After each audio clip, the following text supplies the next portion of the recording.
Bạn dạy bị rừng khoแต่ខ្ញុំរៀងញឹកបន្តិចបងបាននិយាយពីខជើងជ្រុកណាគ្រាន់ថាខ្ញុំផ្លាស់ប្ដូរបន្លែបើខត្រីកម្រនឹងខបងយូរខ្ញុំខម្ដងតែបើថាជើងជ្រុកបែបនេះគឺរៀងញឹកតិចហើយចាថ្ងៃមុនទៅខតាពាំងហើយឥឡូវមកខស្ពៃជ្រក់ម្ដងចាដោយសារខ្ញុំខានខជាមួយនឹងស្ពៃជូរនេះយូរហើយបងសម្រាប់ខនេះណាចាខមួយគេអាចខជាមួយនឹងស្ពៃជូរក៏បានចាសម្រាប់ខ្ញុំឃើញអ៊ីរបស់ខ្ញុំគាត់ខជាមួយនឹងស្ពៃចង្កឹះឬក៏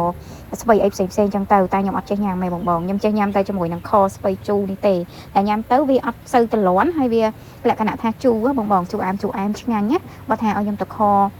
ជាមួយនឹងស្ពៃចង្កឹះស្ពៃអីដូចគាត់ខ្ញុំអត់ចេះញ៉ាំទេបងនៅតូចគឺគាត់ខឲ្យញ៉ាំខ្ញុំអត់ដែរញ៉ាំទេតែបើថាខស្ពៃជូរឲ្យខ្ញុំញ៉ាំអានឹងខ្ញុំញ៉ាំចឹងណាចា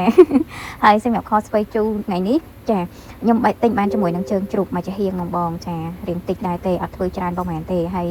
ស្ពៃជូរចិត្ត1គីឡូហើយថ្ងៃនេះខកចិត្តដែរតែញ៉ាត់បានពងទាបងហើយបានពងមាន់ចាពងមាន់ខ្ញុំស្ងោរអត់សូវជារៀងនេះទេអញ្ចឹងវារៀងទុនណាវារៀងទុនជាងពងទាឆ្ងាយមែនតើហើយសម្រាប់ខបងអត់មានខស្ករអីឆ្ងាញ់ដូចស្ករត្នោតខ្មែររបស់យើងទេនិយាយពីថាខរសជាតិឆ្ងាញ់ណាស់បងអើយដាក់ឲ្យក្រហមដូចខ្ញុំបែបនេះមកចាហើយក៏ខ្ញុំដាក់សាច់ចូលសម្រាប់សាច់គឺខ្ញុំយកវាទៅប្រឡាក់គ្រឿងម្សៅបងមានស្ករមានប៊ីចេងមានម្រេចហើយនឹងខ្ទឹមសរបស់យើងហើយទឹកត្រីចាខ្ញុំបានប្រឡាក់គ្រឿងរួចម្សៅអញ្ចឹងនៅពេលដែលកន្លោចស្កររៀងក្រហមបន្តិចខ្ញុំក៏ធ្វើការចាក់សាច់ចូលណាបងហើយសម្រាប់ខបើសិនជាបងចង់ឲ្យរៀងក្រហមល្អចាកន្លោចឲ្យរៀងក្រហមបន្តិចមកហើយសំខាន់ពេលខកុំទាន់ថែមទឹកម្ដងសរុបបងចាថែមម្ដងបន្តិចឥឡូវខរបស់យើងវារៀងចេញទឹកមកតិចហើយខ្ញុំដាក់ជាមួយនឹងពងមាន់ចូលពងមាន់បងមើលអាចមើលបានចាថ្នមណាបងអីចឹងទេបែកតិចហ្មងបើខ្ញុំខពងទាខ្ញុំខអត់ឲ្យបែកទេតែថ្ងៃនេះគឺតែញ៉ាំបានពងទាតែបានពងមាន់អញ្ចឹងរៀងប្រហែលបន្តិច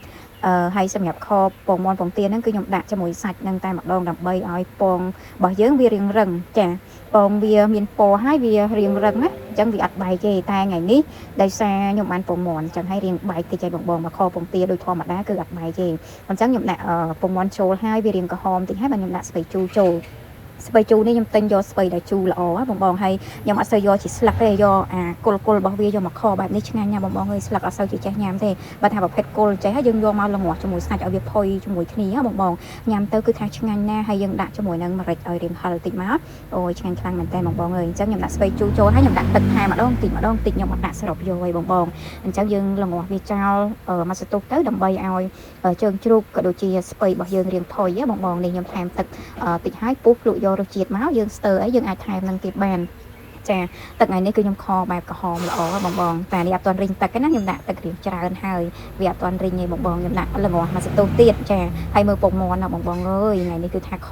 ពងមាន់បែកបងចារដងខ្ញុំខអត់ដែរបែកទេថ្ងៃនេះគឺថាបានពងមាន់បែកទៅហើយចាឥឡូវខរបស់យើងឆ្អិនហើយបងចុងក្រោយដាក់តែជាមួយនឹងគល់ខ្ទឹមសឹកខ្ទឹមមកជាការស្រេចហើយនិយាយទៅថារសជាតិឆ្ងាញ់ណាស់បងអើយជូរអែមឆ្ងាញ់ណាស់អត់សូវទៅលាន់ទេយើងញ៉ាំបានច្រើនណាចាហើយខបងដាក់ធៀងដូចខ្ញុំអាធៀងគល់ណាកុំសូវដាក់ស្លឹកវាអត់សូវឆ្ងាញ់ទេតែដាក់គល់បែបនេះគឺថាឆ្ងាញ់ខ្លាំងណាបងកុំភ្លេចសាកល្បងធ្វើទាំងអស់គ្នាចាសម្រាប់វីដេអូគឺមានតែប៉ុណ្្នឹងទេបងកុំភ្លេចជួយ like ជួយ follow page បងប្អូនម្នាក់មួយផងណាអរគុណច្រើន